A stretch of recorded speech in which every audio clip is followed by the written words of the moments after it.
परम पूज्य विद्या भास्कर जगत गुरु स्वामी वासुदेवाचार्य जी महाराज के ऑफिशियल यूट्यूब चैनल को सब्सक्राइब करें। जय श्रीमन नारायण।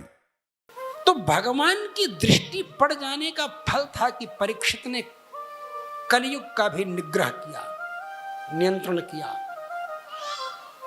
और कलयुग के प्रभाव में आ गए। आप सब लोगों को मालूम है कि कलयुग उनके सिर पर सवार हो गया। शमीक ऋषि के गले में मरा हुआ सांप डाल दिया। तक्षक श्रेणी का सांप था, वो वहां डाल दिया। और जब सांप डाल दिया उनके गले में, तो ये शमीक उनका लड़का और शमीक ऋषि का लड़का श्रृंगी, क्या नाम था उसका, श्रृंगी। श्रृंगी को बच्चों ने बताया, रे तुम्हारे पिताजी के गले में तो सांप पड़ा है। वो आया, देखा तो सांप गले में लटक रहा है। सोचा कि सांप ने डस लिया पिताजी को, रोने लगा। बोले अरे डसा नहीं है, ये तो मुर्दा सांप है, ये कैसे हुआ? बोले परीक्षित ने इसके गले में डाल दिया, ऋषि के गले में परीक्षित ने डाल दिया, शमीक के गले में। और जब श्रृंगी ने यह सुना तो पहले तो रो रहा था। बच्चों का स्वभाव होता है, बालक वो भी था। बच्चे पहले रोते हैं और रोने के बाद फिर दूसरा गियर लगाते हैं, तो गुस्साते भी हैं। देखा है ना, नियम है ना, देखा होगा ना। पहले रोएंगे, रोने होने के बाद, और उसके बाद जब रोए उसके बाद जब आते हैं तो जगह फेंक करके मारना शुरू करते हैं, चाहे कुछ भी करेंगे। बच्चों का स्वभाव है। तो बच्चा भी वैसा था, पहले वो रोया और उसके बाद जो है वो फिर इति लंघित मर्यादम तक्षक सप्तमे हनि दंशति स्म कुलांगारम चोदितो में तद्रुह, शाप दे देते।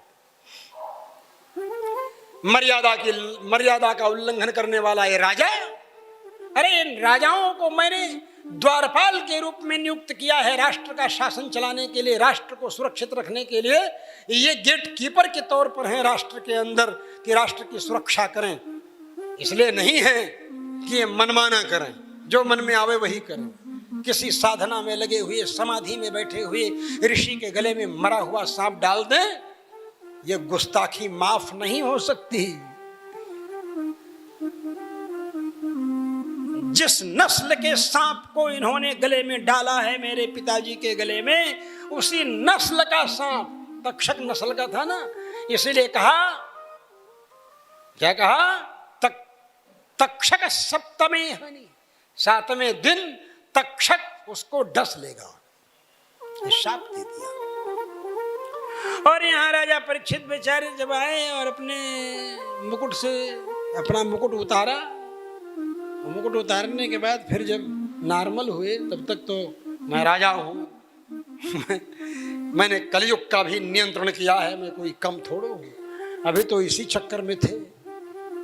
लेकिन जब मुकुट उतारे तब उनके ध्यान में, लोग तो यहाँ तक भी कहते हैं क्या कि वो जरासंध को पराजित करवाने के बाद उसका मुकुट ले आकर के म्यूजियम में रख लिया था पांडवों ने। भीम ने जब वध किया जरासंध का, तो मुकुट ले आए अपनी वीरता के सर्टिफिकेट के रूप में और अपने यहाँ रख दिया। तो इनके यहाँ म्यूजियम में रखा था, तो उसी को लगा करके सोचे कि इसी को लगा के चलते हैं।